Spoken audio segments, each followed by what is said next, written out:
கர்த்தர் ஸ்தோத்திரம். இந்த நாளிலும் தேவனுடைய வார்த்தையை கொடுக்க தேவன் கொடுத்த பெரிய கிருபைக்காக தேவனுக்கு நான் நன்றி சொல்கிறேன். கண்களை முடிச்சு ஜெபிப்போம். நண்பு தகப்பனே, இந்த வேலைக்காக நன்றி செலுத்துகிறேன். ஏசப்பா, பேசுகிற நீங்கள் அல்ல, பிதாவின் ஆவியன்னு சொன்னீரப்பா.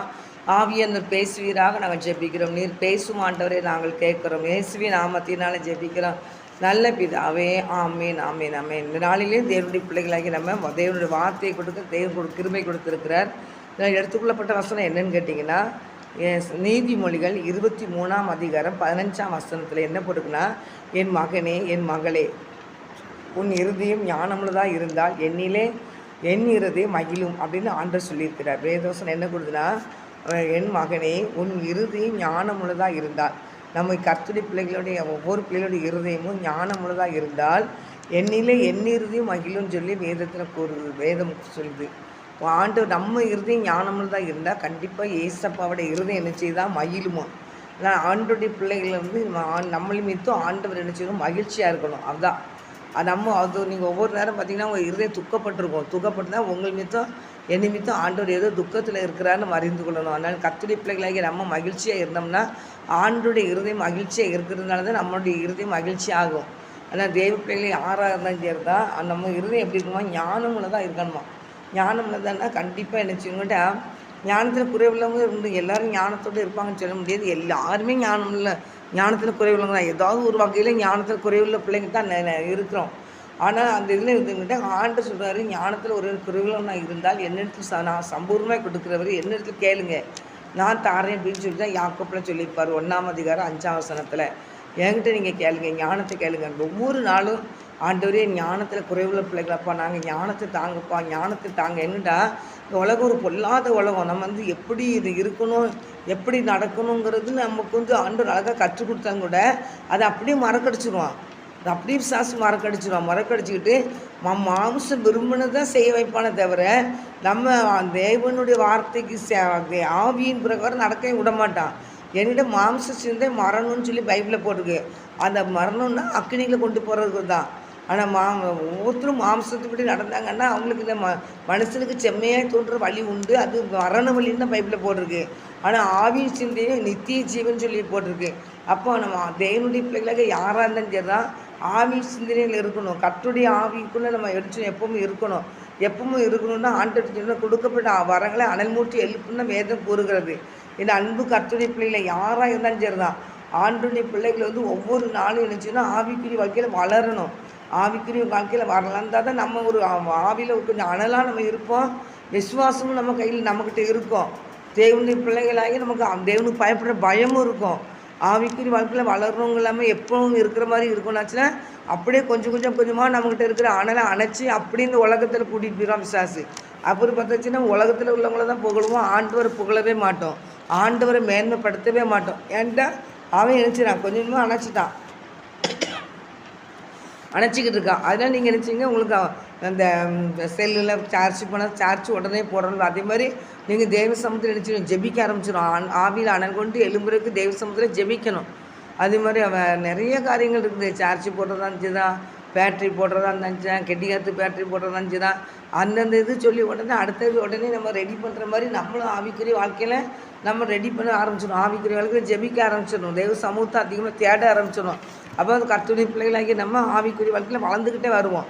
நான் இந்த ஆறாம் சரி தான் ஆண்டவர்கிட்ட வந்து என்ன செய்யுங்க, ஞானம் உன் இருதயம் ஞானமுள்ளதாக இருந்தால் என் இருதயம் மகிழும்னு சொல்லி ஆண்டவர் சொல்லியிருக்கு போல் நம்ம இருதயம் ஞானமுள்ளதாக இருக்கணும். அதனால தான் நான் அப்படி இருந்தால் தான் ஏசப்படி இருதயம் மகிழும்.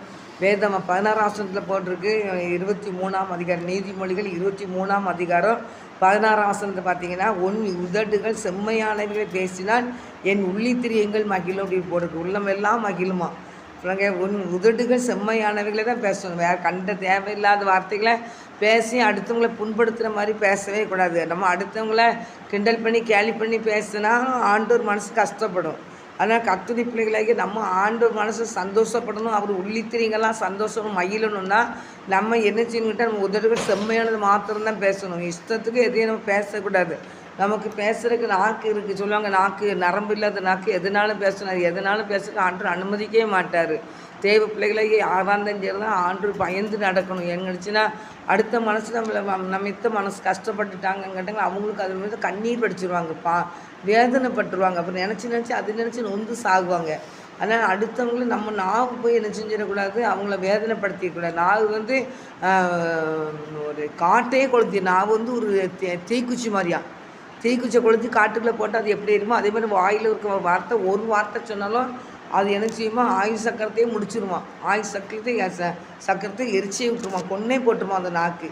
அதனால சொல்லிருக்கு, நாக்கு வந்து ரொம்ப செம்மையானதாக இருக்கணும்னு ஆண்டவர் விரும்புகிறாரு.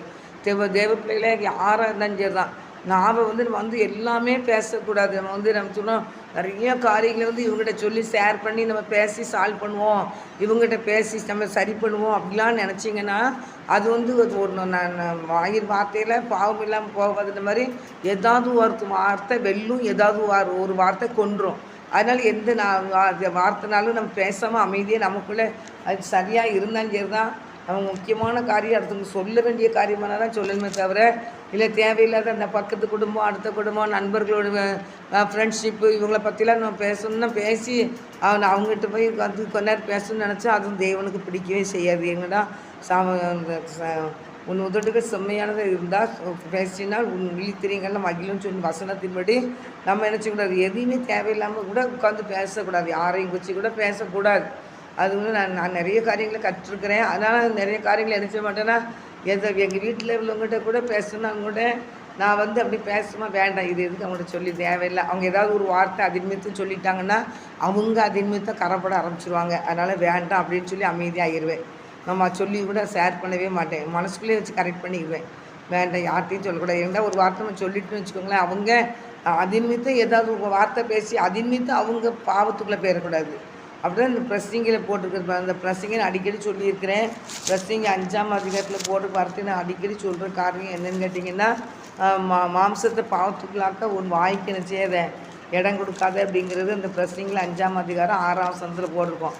அது நினச்ச புத்தி பிசைக்கினால் பேசிட்டுன்னு சொல்லி உன் தேவனுக்கு முன்னாடி சொல்லாதுன்னு சொல்லி வசனம் போட்டிருக்கோம். ப்ரெஸ்ஸிங் 5ஆம் அதிகாரத்தில் 6ஆம் வசனம், உன் மாம்சத்தை பாவத்துக்குள்ளாக்க உன் வாய்க்கு இடம் கூடாதே, அது புத்தி பிசைக்கினால் செய்தது என்று தூதனுக்கு முன் சொல்லாதே, தேவன் உன் வார்த்தையினாலே கோபம் கொண்டு உன் கையின் கிரிகளை அழிப்பானேன் அப்படின்ற வாசனம் தெளிவாக வசனம் இருக்குது.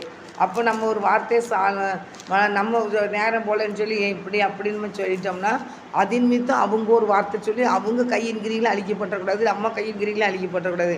ரொம்ப ஜாக்கிரதையாக இருக்கணும். ஆண்டவர் கோபப்பட்டுருவார். அதனால் ஆண்டவர் ரொம்ப சமீபமாக நம்ம பக்கத்துலேயே தான் இருக்கிறாரு. நம்ம அவர் அனுமதியில் அவர் பக்கத்துலேயே இருக்கிறனால நம்ம வாயை ரொம்ப ஜாக்கிரதையாக தான் திறக்கணுமே தவிர நம்ம என்ன செஞ்சிடக்கூடாது. பாவத்துக்குள்ளாக தேவன் நமக்கு முன்னால் தூதன் இருக்காராம்.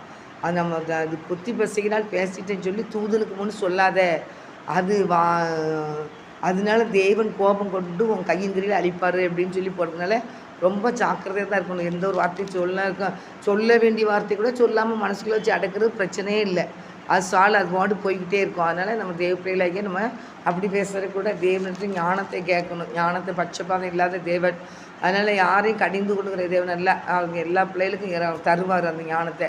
அதனால் ஏசப்பா ஞானம் தான், ஏசப்பா எனக்கு ஞானத்தை தாங்கன்னு நீங்கள் டெய்லி கேட்கும்போது ஆண்டவர் ஞானத்தை கண்டிப்பாக நமக்கு தருவார். என்ன பேசணும் என்ன பேசக்கூடாது சொல்லி தாங்கப்பான்னா சொல்லி தருவார்.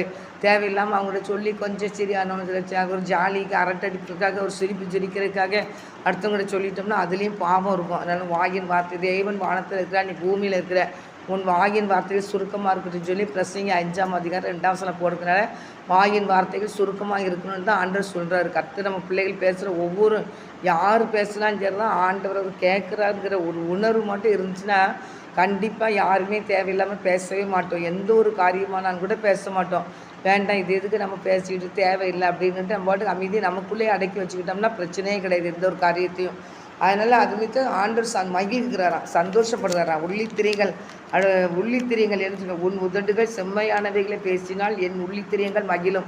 ஆண்டவர் மகிழணும். நம்ம பேசுகிற வித்தம் மகிழணும். நம்ம சில காரியங்களை அப்படி மனசுக்குள்ளே உள்ளே அப்படி போட்டு மூடிட்டாலும் கூட நமக்குள்ளேயே அது மனசுக்குள்ளே வச்சுட்டாங்க கூட அது மீது கூட ஆண்டவர் சந்தோஷப்படுவார். ஏன்னா தேவனுடைய பிள்ளைகளாகிய நமக்கு நம்ம நாவு எதுனாலும் பேசும் அப்படிங்கிறனால நம்ம பேசி அடுத்தவங்களை என்ன செய்யக்கூடாது, வேதனைப்படுத்திடக்கூடாது. அது நிமித்தம் ஆண்டவர் கோவப்படுவார். அதனால் கர்த்தருடைய பிள்ளைகள் யாராக இருந்தாலும் சரி தான் தேவன் ஞானத்தை கேட்டு ஞானத்தை பெற்றுக்கொள்வோம். கர்த்தர் பெரிய காரியங்களை செய்வார். அது மாத்திரம் இல்லை, 17ஆம் வசனத்தில் என்ன கொடுக்குங்கன்னா, உன் மனதை பாவிகள் மேல் போராமை கொள்ள விடாதே. நீ ஆண்டவர் கர்த்தரை பற்றி பயத்தோடு இரு. கர்த்தருக்கு பயப்படுற பயத்தோடு தான் நம்ம இருக்கணும். ஒவ்வொரு கர்த்தருடைய பிள்ளைகளும் தேவனுக்கு பயப்படுற பயம் இருக்கணும். இன்றைக்கி தேவனை கூட நிறைய பேர் மறந்து வராங்க. ஆண்டவர் என்கிட்டலாம் அன்னைக்கு கூட ஒரு வார்த்தையில் சொல்லியிருந்தேன். இந்த 7 வார்த்தை கொடுக்குறதுலேருந்து ஒரு வார்த்தைக்கு நான் கொடுக்குறதுக்கு அங்கே கூப்பிடுவாங்க போவேன். அப்போ நான் என்ன சொல்லியிருந்தேன்னா, இந்த வருஷம் வந்து நான் ஆண்டவர் எங்கள் சர்ச்சிலே நான் இருக்கேன், எங்கள் சர்ச்சிலே மெசேஜை கேட்டுக்கிட்டு இருக்கிறேன், இந்த வருஷம் நான் எங்கேயும் போகலன்னு ஆண்டவர் என்ன கேட்ட வரவே ஒரு வார்த்தை, நான் சிலுவை எதுக்காக சுமந்தேன், எதுக்காக உங்களுக்காக தானே சுமந்தேன், நான் சிலுவை சுமந்து எதுக்காக நான் உங்களுக்கு அடிக்கப்பட்டேன், என்னை ஞாபகப்படுத்த தானே, பின் சந்ததிகளுக்கு இது தெரியணும்ல, நான் எதுக்காக இந்த உலகத்துக்கு வந்தேன்னு சொல்லி தெரியணும்ல, அப்போ நீங்கள் வந்து இது பிரசங்கம் பண்ணி இதை போய் சொல்கிறதுக்கு உனக்கு ஏன் இவ்வளோ கஷ்டப்படுற அப்படின்னு ஆண்டவர் அப்படியே கேட்டார். அதுக்கப்புறம் சொன்னேன், ஆண்டவரே நான் இப்படி தப்பு செய்ய மாட்டேன், என்னை மன்னிச்சிக்கோங்கப்பா அப்படின்னு. அப்போ ஆண்டவர் எவ்வளோ சமயமாக பக்கத்தில் இருந்து அவருடைய சிலுவை ஏசப்ப இந்த உலகத்துக்கு ஏன் வந்தாங்க, எதுக்காக சிலுவை சுமந்தாங்க, எதுக்காக மறிச்சாங்க, எதுக்காக 3ஆம் நாள் உயிரோடு எழுப்பி வந்தாங்க, இதை நம்ம கண்டிப்பாக சொன்னால் தான் அடுத்த பிள்ளைகளுக்கு இருந்துச்சு, அடுத்த வரிசை பிள்ளைகளுக்கு தெரியும். இன்றைக்கி பார்த்தீங்க வீட்டில் சர்ச்சுகளில் கூட கன்வென்ஷன் அதில் நடக்கும்போது நிறைய வாலிய பையங்க என்ன செய்ய மாட்டேங்க, கேட்க மாட்டேங்காங்க. வாலிய பிள்ளைகளுக்கும் அது தெரியல. அது நீங்கள் போகிறீங்க கேட்குறீங்களா, சரி விடுங்க, எங்களுக்கெல்லாம் கேட்கணும்னு அவசியம் கிடையாது போயிருந்தாங்க இன்றைக்கி வாலிய பிள்ளைங்க. அதனால் தேவ பிள்ளைகளுக்கு நம்ம சந்ததிகளுக்கும் அது நினச்சி பெண் சந்ததிகளாக தேவன் வார்த்தை போய்கிட்டே இருக்கணும். இன்றைக்கி நிறைய பேத்துக்கு ஆண்டரை பற்றி சொல்லக்கூட தெரிச்சல தெரியல. அதனால் கர்த்தருடைய பிள்ளைகள் யாராக இருந்தாலும் சரி தான் நம்ம குடும்பத்தில் இருக்க பிள்ளைகளுக்கு என்ன செய்யணும், தேவனுடைய வார்த்தையை சொல்லி கொடுக்கணும்.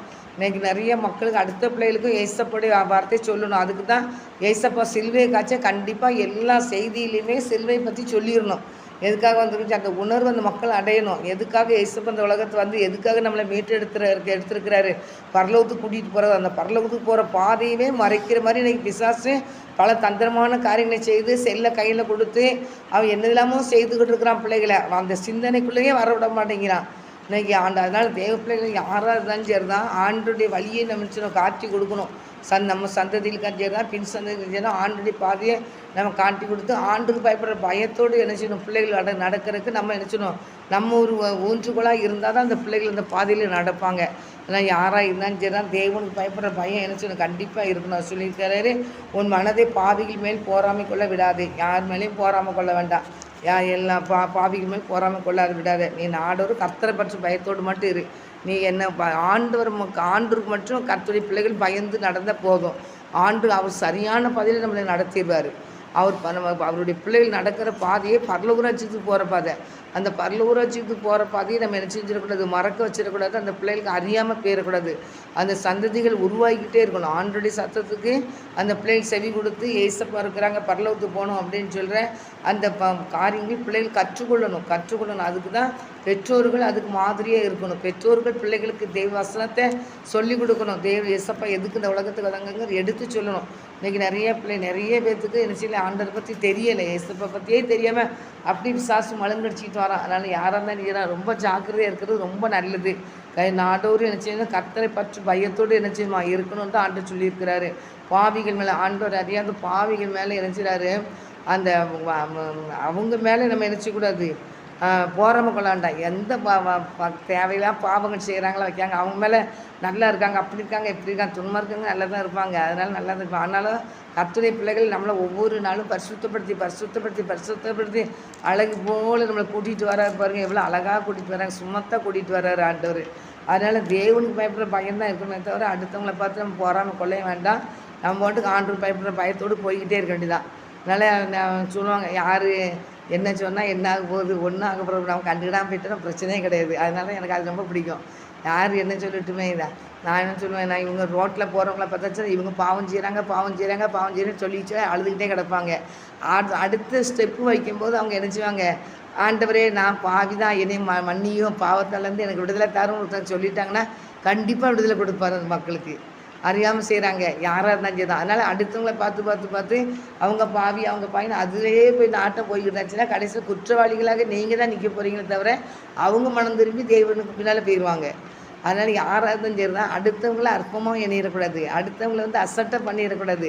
தேவனுக்கு பிடிக்கவே பிடிக்காது. அதுதான் சொல்லுவாங்களே, அன்னைக்கு கூட மெசேஜ் கேட்டேன். பெருமை எங்கள் சர்ச்சில் பாஸ்டிங் பிரேயரில் பெருமை, அதாவது எல்லாத்தையும் ஆண்டவர் மன்னிச்சிருவாராம். பெருமை உள்ளவனை பிச்சை எடுக்க வச்சுருவாராம்.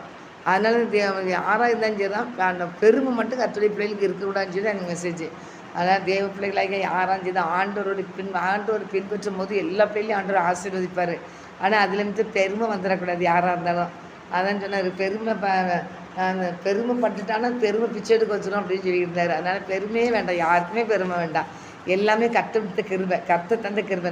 நல்ல ட்ரெஸ் பண்ணுறோமா, அது கர்த்தர் கொடுத்த கிருபை. நல்ல நகைகளை போடுறோமா, கர்த்தர் கொடுத்த கிருபை. நல்ல சரீரத்தை தந்திருக்கிறாரா, அது கர்த்தர் கொடுத்த கிருபை. அப்படின்னு ஆண்டவருக்கு நன்றி சொல்லிட்டு போயிட்டோம்னா நம்மளை தூக்கி ஆண்டவர் ரொம்ப உயரம் கொண்டு வச்சிருவார். நான் தேவ பிள்ளைகளை யாருன்னா அடுத்தவங்களை பார்த்து போராட வேண்டாம்.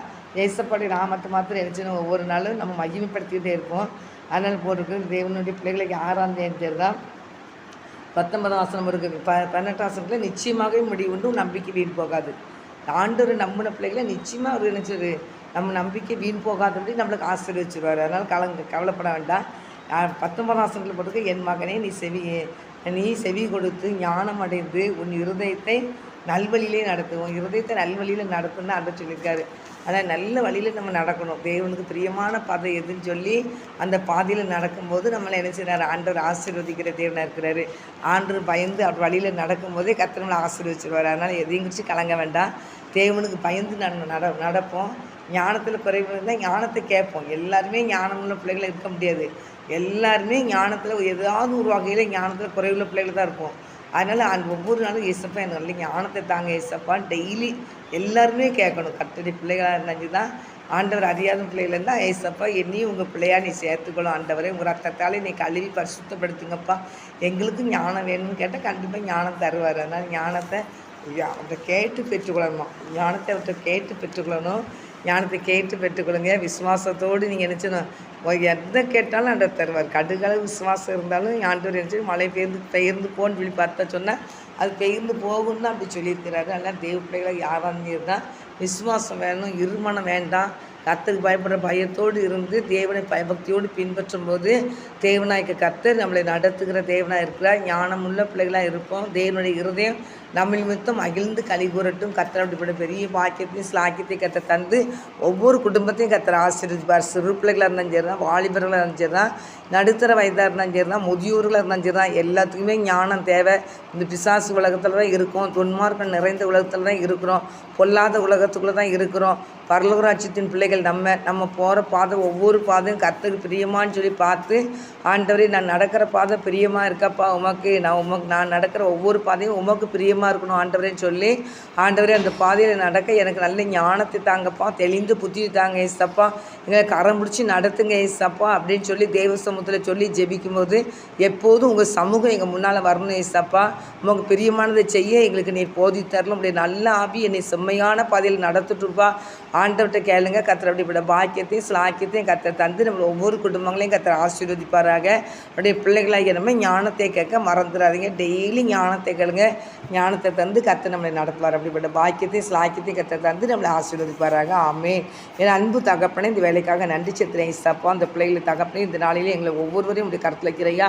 நாங்கள் ஞானத்தில் குறைவுள்ள பிள்ளைகள் தானே தகப்பனே, எங்களுக்கு ஞானத்தை தந்து எங்களை ஆசீர்வதிக்க வேண்டுமா ஜெபிக்கிறப்பா. எங்கள் ஞானத்தை தாரும் ஆண்டவரே, எல்லாவற்றுக்கும் சம்பூர்ணமாய் கொடுக்குற தேவன் நீர் ஞானத்தை கொடுமா ஆண்டவரே. ஞானத்தை தாங்கப்பா. எங்களுக்கு எல்லாத்துக்குமே ஞானம் வேணும்ப்பா. ஒவ்வொரு பிள்ளைகளுக்கும் ஞானம் வேணும்ப்பா. உங்களுடைய வழியில் நடக்கிறதுக்கு ஞானம் வேணும் ஏசாப்பா. மக்கள்கிட்ட பேசுகிறதுக்கு ஞானத்தை தாரும் ஆண்டவரே. ஞானத்தை தாங்க ஏசாப்பா. பரலோகராட்சியத்தின் பிள்ளைகளாக நாங்கள் இப்படி பின்பற்றி வருகிறதுக்கு ஞானம் வேணும் ஆண்டவரே. வசனத்தை போதிக்கிறதுக்கு நல்ல ஞானத்தை தாங்க ஏசாப்பா. ஊழியத்தை செய்கிறதுக்கு நல்ல ஞானத்தை தாங்க ஏசாப்பா. கர்த்தர் அப்படிப்பட்ட கிருபையும் பாக்கியத்தை கர்த்தர் தந்து நீங்களை ஆசீர்வதிங்கப்பா, ஆசீர்வதிங்கப்பா, ஆசீர்வதிங்கப்பா. நாம் மாத்திரம் பயன்படுத்தும் இயேசு கிறிஸ்துவின் நாமத்தினால ஜெபிக்கிறேன் நல்ல தகப்பனே. ஆமீன், ஆமீன். ஆத்துமாவே கர்த்தரை சோத்ரி, முழுவலுமே பரிசுத்தநாமத்தை சோத்ரி. ஆத்துமாவே கர்த்தரை சோத்ரி. கர்த்தர் செய்த சகல உபகாரங்களை மறவாதே. ஆமீன். கர்த்தர் உங்களை ஆசீர்வதிப்பாராக. ஆமீன்.